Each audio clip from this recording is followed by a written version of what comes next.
함께 목소리를 내주이소.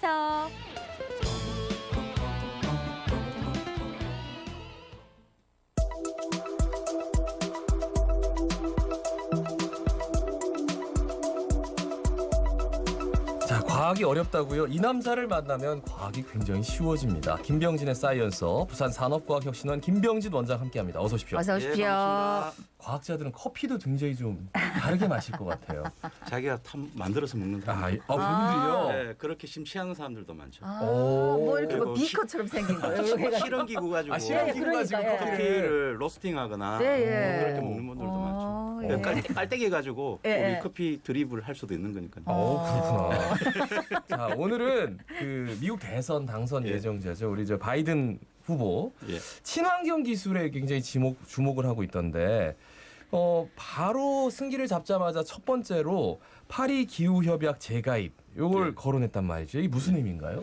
그 지난 11월 7일 날 이제 트럼프 행정부가 갑자기 파리 기후 협약을 탈퇴하겠다 네. 네. 하자마자 바로 바이든이 나는 당선일까지 그때 77일 남았는데 네. 그 이내에 재가입할 거다 딱 이렇게 했죠. 예. 그게 즉 파리 기후 협약이 이제 그 친환경을 해서 우리 온실가스 줄이는 뭐 네네. 계획인데 예. 이제 이거를 통해서 원래 바이든이 그 과학기술과 그다음 세계에 대한 철학들을 다시 살리고 이를 통해서 오히려 산업 정책들을 바꾸어서 미국이 다시 도약하는 걸로 만들겠다 하는 건데 그래서 최종적으로는 과학기술로 미국이 다시 존경받는 국가가 되겠다라는 의지를 낸 겁니다.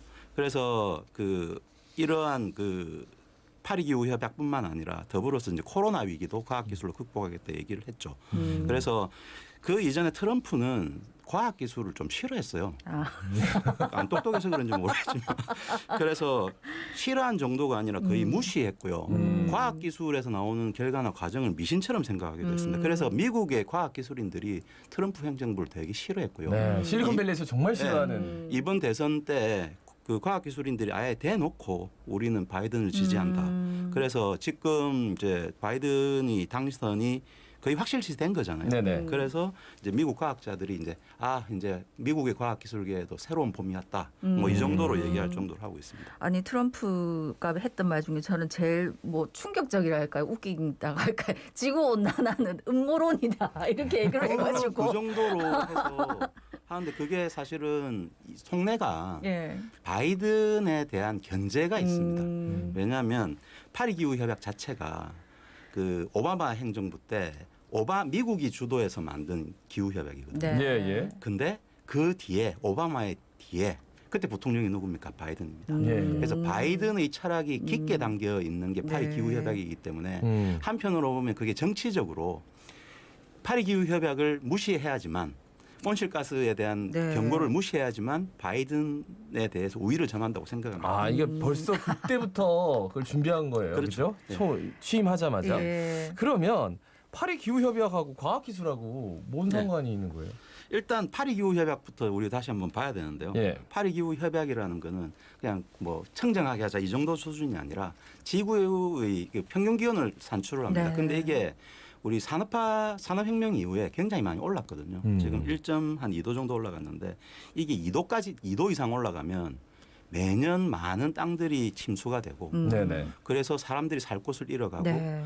근데 이게 기온이 높아지면 수온이 높아지면서 물속에 있는 이산화탄소가 또 이게 다시 날아가서 계속 심화되면서 굉장히 급격하게 지구가 망할 수 있다라는 거죠. 그래서 이런 것들을 전 세계가 다 같이 힘을 합쳐가지고 온실가스 배출을 줄이고 지구 온난화를 막아보자라는 의미로 2015년 12월 12일 날 파리에서 유엔 기후 회의를 열었는데 이때 전 세계 195개국이 서명을 해서 채택을 했습니다. 그래서 정식 발효는 2016년 11월 4일이거든요. 예, 예. 그래서 이게 유예 기간이 있었습니다. 그동안엔 준비를 하자. 그래서 올해 11월 4일부터 시행을 해야 됩니다. 그러니 그 트럼프가 11월 4일 탈퇴를 해버린 거예요. 그래서 이게 이제 파리 기후 협약에 가입된 국가들은 이제 무조건 일률적으로 얼마를 하는 게 아니라 자기 여건에 따라서. 네네. 왜냐하면 선진국은 그동안 탄소 배출 많이 했잖아요. 네. 그러니까 그리고 기술력도 있으니까 조금 많이 줄이고 음. 그다음에 개도국은 조금 줄이고 뭐 이런 식으로 해서 이제 다 하는데 결국 그 온실가스 줄이려면 어떻게 해야 됩니까? 석탄, 석유 같은 우리 화석연료 줄여야죠. 자꾸 줄여야 되고 그다음에 친환경 에너지로 자꾸 전환시켜야 되지 네네. 않습니까? 그런데 이제 미국은 그 중국하고 동시에 이산화탄소 배출량이 제일 많은 네. 국가거든요. 엄청나죠. 그 주력 산업들이 다 그런 거죠. 그러니까 이걸 그대로 이행을 하려고 하면 트럼프가 생각할 때 자기 지지 세력인 뭐 철강 회사 이런 데들은 네. 일을 못 하는 거잖아요. 네. 그러니까 이것들을 자기 지지 세력 때문에 이제 탈퇴를 한 거죠. 근데 이제 반대로 바이든 같은 경우에는 미국이 오히려 나서서 이런 것들을 선도해야 되고 그래야지 미국으로의 존경심이 다시 생긴다. 이렇게 이제 생각을 하는 거죠. 그런 이제 이렇게 하려면 결국엔 뭐냐면 친환경 기술이 적극 개발되고 보급해야 되면 기초 기술부터 시작해서 산업 운용 기술까지 여기에 들어간 R&D 이런 것들이 엄청나게 발전을 하겠죠. 네. 그래서 미국이 엄청난 투자를 계획을 하고 있습니다. 그럼 구체적으로 어떤 친환경 기술 개발을 많이 하게 되는 겁니까? 그래서 뭐 최종적인 기술 형태는 우리가 이제 뭐 통틀어 가지고 친환경 기술 이렇게 얘기를 하고 네. 근데 속내를 보면 파리 기후 협약과 연계된 친환경 기술은 어쨌든 온실가스를 줄일 수 있는 기술입니다. 온실가스라고 얘기하는 건 우리가 비닐하우스에 네. 비닐류가 차면 안에 그 복사열이 밖으로 못 나가서 그렇죠. 따뜻해지잖아요. 이제 그런 효과를 만들어내는 가스인데 이산화탄소가 대표적으로 다들 아실 네. 거고 그다음에 물도 있습니다. 아. 물도 있고 메탄가스라든지 N2O라든지 이게 옛날엔 프레온가스 뭐 이런 것들도 이제 예. 다 온실가스에 속했는데 이런 온실가스의 배출을 줄이는 그런 이제 모든 기술들이 다 포함이 되고요. 그래서 이제 바이든이 얘기한 이제 공약에서 이런 부분들을 잘 나타내는 그 공약명이 있습니다. 2020 탄소 중립 넷 제로. 예, 즉 2050년까지는 탄소 중립된 미국을 만들겠다. 즉 탄소 그 이산화탄소의 배출량과 제거량이 같은 것을 2050년까지 만들겠다는 건데요. 근데 제거량을 늘리려면 방법은 하나밖에 없습니다. 사실은 나무를 많이 심는 거. 네, 네. 이산화탄소를 먹으니까 그렇고요. 그럼 결국에는 발생량을 줄여야 되는 거죠. 발생량을 줄이기 위해서는 아까도 말씀드렸지만 화석연료 안 쓰고 다 전기로 가야 되는데 근데 전기라고 해서 무조건 다 전기가 아니라 화력 발전은 안 되는 거죠. 네. 네. 그러니까 이제 풍력, 태양광 뭐 이런 기술들을 가지고 이제 전기를 생산하는 그런 기술들이 엄청나게 이제 많이 발전이 될 거고요. 예, 근데 예. 이제 그것만 발전만 하면 안 되잖아요. 써야 되잖아요. 네. 우리 그 화석연료를 제일 많이 쓰는 것 중에 발전 다음으로 많이 쓰는 게 자동차잖아요. 그렇죠. 약간 특히 미국은 전기차 이런 거 많이 없고 그렇죠. 기름 펑펑 쓰는 나라니까 네. 그래서 그런 거 많은데 전기차 시스템으로 다 바꾸려면 전기차만 있으면 되는 게 아니라 충전소도 있어야 네. 되고 그러니까 거기에 관계되는 전력의 이송선이라든지 미국의 체계 자체가 확 바뀌게 되는 거죠. 그렇죠, 거기에 그렇죠. 관련된 기술들이 들어가는데 이게 기초나 이런 데는 뭐 우리 배터리 재료부터 시작해가지고 엄청난 기술들이 복합적으로 들어가는 겁니다. 그래서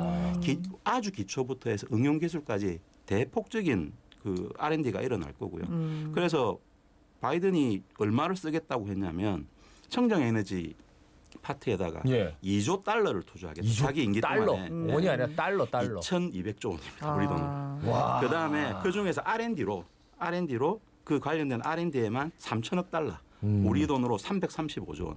우리나라 내년도 총 R&D 비용이 27조 원이거든요. 예.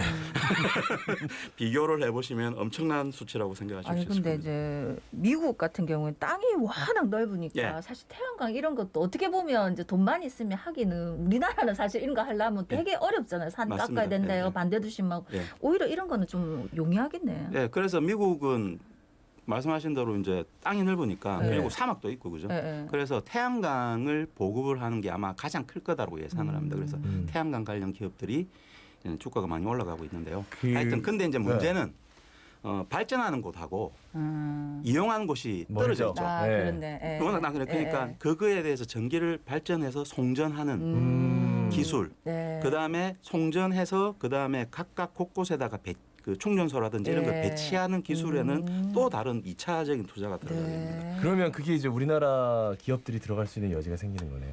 어떻게 우리 보면. 하나 같은 경우 하나솔라에너지는 미국이 주 타겟입니다. 그래서 아예 미국에서 거의 다 활동을 하고 있고요. 그다음에 그 관련해서 우리나라 태양광 기업들 또는 소형 풍력 기업들 이런 기업들이 지금 굉장히 많은 기대감을 가지고 있습니다. 그럼 이제 앞으로 우리나라 어떻게 대처를 해야 되는 거예요? 그래서 이게 미국 뭐 이렇게 그 친환경으로 전환되고 그러니까 탄소 배출량이 줄고 이래서 좋아 보이지만 사실은 경제 무역 관계에 있어서는 이게 장벽이 됩니다. 즉 뭐냐면 미국이 친환경 정책을 딱 하겠다. 그러면 그 이전에 탄소 발자국이 높은 제품은 수입을 안 하는 거죠. 수입 못 하게 만들고. 탄소 발자국이 높다는 게 무슨 뜻이에요? 그래서 이제 이게 이산화탄소가 이제 결국 탄소지 않습니까? 이 제품이 만들어질 때까지 발생된 탄소의 총량을 계산을 합니다. 그걸 갖다가 계속 이제 누적해서 왔다 갔다 했다고 예. 그걸 발자국이라고 표현하고요. 탄소 발자국이 크다라고 얘기를 하는 거는 결국에는 지금 볼 때는 에너지 그 탄소량이 많이 안 나오는 친환경처럼 보이지만 만드는 데까지 탄소 발생들이 많았으면 이게 탄소 발자국이 크다라고 얘기를 하고 네. 그런 것들은 수입이 안 되는 거죠. 수입할 때 관세를 많이 매기거나 아예 수입을 못하게 만들어 보기 때문에 우리나라에서 생산한 제품들이 탄소 발자국을 줄여야 되는 겁니다. 안 그러면 미국 진출이 불가능해지는 상황들이 오는 겁니다. 그래서 이게 친환경 정책은 항상 무역 장벽과 동시에 갑니다. 그러니까 우리나라도 우리나라 수출로 먹고 사는 나라인데 미국뿐만 아니라 유럽도 다 마찬가지가 될 거고 예. 그러면은 에너지를 효율화해가지고 적게 탄소를 배출시키는 시스템으로 다 전환을 하지 않으면 예. 우리나라 수출 못하는 거고. 그러면 지금 당장 이제 우리나라가 주된 그 전기를 만드는 게 예. 이제 원자력 발전소, 예. 그리고 이제 화력 발전소 예. 두 개인데 화력은 안 된다 그러면 예. 원자력 발전소에 대해서는 탄소 배출이 일단 안 되는 거잖아요. 그러니까 이게 어떻게 되는 거예요? 원자력 발전소만 보면 탄소 배출력이 네. 없는 것 같은데 네. 원전을 짓고 아, 그다음에 예. 핵 원료를 발채굴하고 음. 할 때 다 탄소가 나오지 않습니까? 그렇죠. 그래서 우리가 마지막 끝단만 보는 게 아니라 과정상에 이 이산화탄소가 나왔냐는 안 보고 그래서 이게 원전에 대해서는 탄소상으로 탄소 중립이냐 아니면 탄소를 발생한 거냐에 대한 논란들이 많습니다. 근데 기본적으로는 탄소 발생량이 많다라고 많다. 보고요. 물론 화력보다는 적습니다. 하여튼 그렇고 그러다 보니까 우리나라도 뭐 어쨌든 전체 흐름이고 해서 제가 전에 나와서 말씀드렸던 우리 한국형 뉴딜 네. 거기에서 그린 뉴딜이 핵심 축이라고 제가 말씀드렸잖아요. 네네. 네. 그러니까 이렇게 우리나라도 전반적으로 친환경 에너지 시스템으로 이 사회가 바뀌지 않으면 그리고 그 공장인들이 바뀌지 않으면 예. 이 하기 때문에 지금 정부에서 그린 뉴딜에 대해서 굉장히 힘을 쏟고 있는 거고요. 이런 것들이 조금 계획적으로만 되면 크게 문제는 없지 않을까 생각합니다. 근데 당장 전기를 많이 쓰는 예. 기업들이 많단 말이에요, 우리나라에. 그러면 원자력 발전도 탄소가 발자국이 크다라고 나오면 그거를 핵심되는 그 에너지원 자체를 금방 그렇게 바꾸는 게 쉽지 않잖아요. 그렇죠. 그 무역 장벽은 오히려 더 높아질 수도 있다. 그 우려가 귀에 걸면 굉장히 귀걸이, 큽니다. 코에 걸면 예. 코걸이가 될 수도 있는 거네요. 어떻게 예, 보면. 맞습니다. 아니 사실은 오늘 이제 미국 친환경 에너지 정책 앞으로 어떻게 될 건가 하는 얘기였지만 듣다 보니 계속 걱정되는 게 우리나라는 어떻게 할 것인가. 그렇죠. 아니 그냥 우리도 사실 지금 원전 때문에도 너무 말이 많고 아까도 말씀드렸지만 태양광도 그렇고 풍력도 그렇고 뭐 하려면 너무 반대도 많고 너무 논의해야 될 게 많잖아요. 근데 이제 과학 을 알려주시는 분 입장에서 그럼 우리가 나아가야 할 길은 어디다 하면 뭐 이미 답은 나와서 늘 말씀해 주시고 계시지만 그래도 한 말씀 더. 결국 우리가 이 생활 속에서 바뀌는 환경에 대해서 시민들은 조금 익숙해질 필요가 있고요. 그다음에 이런 쪽에 친환경 기술의 개발과 보급하는 기술 쪽에서 조금 더 투자들이 많이 이루어져야 됩니다. 그리고 근데 대신에 조금 더 치밀해야 된다. 그러니까 시민이 이해할 수 있는 수준의 친환경 에너지 발전 기술들이 우리 생활 속으로 올 수 있도록 조금 더 그 시민 지향의 R&D들 네. 기술 개발들이 일어나고 되고요. 그다음 요소에 많이 숨어 있는 것들에 대해서 가치 인정들이 좀 필요한 거죠. 예. 그리고 이제 깊게 과학에 알아야 대해서 됩니다. 알아야 돼요, 우리가. 예. 그래야지 그 원리를 알아야지 이렇게 그러니까요. 대응도 하지. 지금까지는 그냥 탄소 배출 0이라고 생각했는데 원자력 발전. 그러니까 하여튼 오늘도 좀 잘 배웠습니다. 늘 배우는 입장에서 감탄해요. 끝나고 나면. 아, 이 사연서 시간을 통해서 저희도 하나씩 네. 더 좀 챙겨 나가야 되겠습니다. 예, 오늘 말씀 잘 들었습니다. 지금까지 부산 산업과학혁신원의 김병진 원장이었습니다. 고맙습니다. 고맙습니다. 한지민 씨가 선택한 자동차 보험은